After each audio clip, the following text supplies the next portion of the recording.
Hey guys, what's up? It's me, Jonathan, and welcome back to Money Talks, where we want to offer you financial information and meet you where you are financially so that you're able to stick to your budget, manage to pay off your debt, and begin to save on your path to building wealth. Today, guys, I want to provide you just a few details that kind of related to the stimulus package update. If this is your first time joining me here on the channel, go ahead and hit that subscribe button and you'll be notified every time I upload a new video. Well guys, just like my last few updates, I'm not going to try to take too much of your time, but I did come across some information that I think would be helpful during this time. No, unfortunately, not too much information around the check, as that still seems to be a point of contention, and to be honest, it seems like it's becoming more of a political thing rather than the reality of really serving the American people. So I probably won't touch too much on that. But I did want to cover three other topics. One, states are now getting approved to actually have the extra $300 for unemployment. Definitely not the $600, but that boost can help. And there's plenty of information that you can actually track how far the state is in the process. Are they just in application mode? Did they get approved? All those type of things.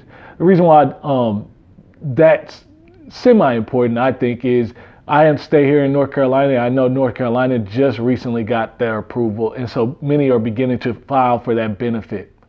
The second thing that's been in the news, the extension for the student loan payments interest has been extended to 2021, and it will look likely be that. But that was something we kind of expected given the certain conditions. But still, if you didn't have to make that payment and you're not getting charged any interest, and yes, if you're in collections, you definitely want to take this time to actually contact your student loan services. Make sure you're on par because you're supposed to be covered under this condition as well.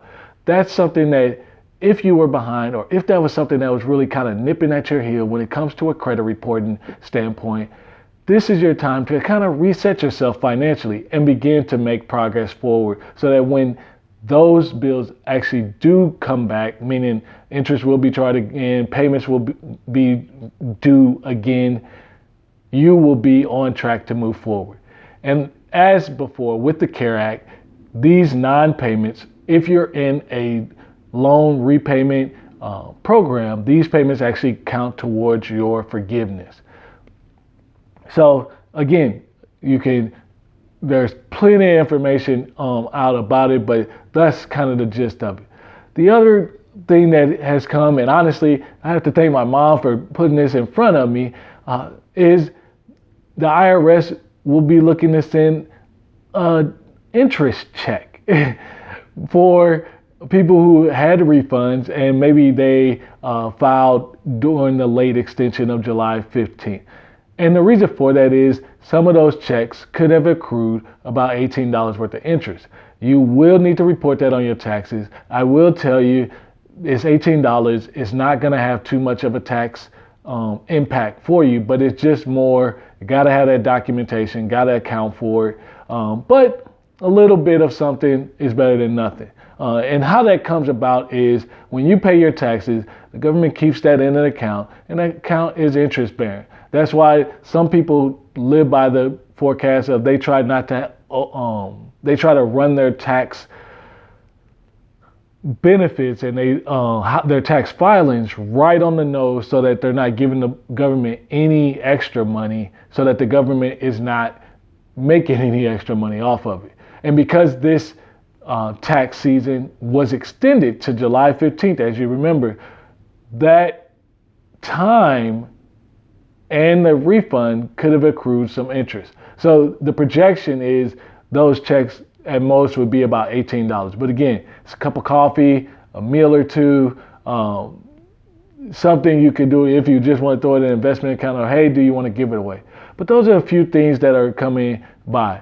Just recently, guys, I did go ahead and upload another video, again, trying to help you through this pandemic.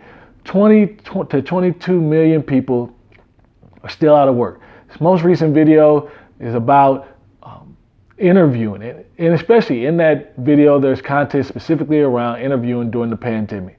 I hope it's helpful for you. Hope it helps you kind of move the dial forward. Again, I want you to get the benefits that you paid into with your unemployment, with stimulus and things of that nature. But also, I want you to focus more on what are the things you can do within your area, in your span of control. And that will help you move forward so that anything that the government does give you, it'll be a bonus. I hope you enjoyed this video, guys. If you like it, go ahead and give it a thumbs up. If you haven't already, please subscribe to the channel. And I can't wait to see you guys in the next video.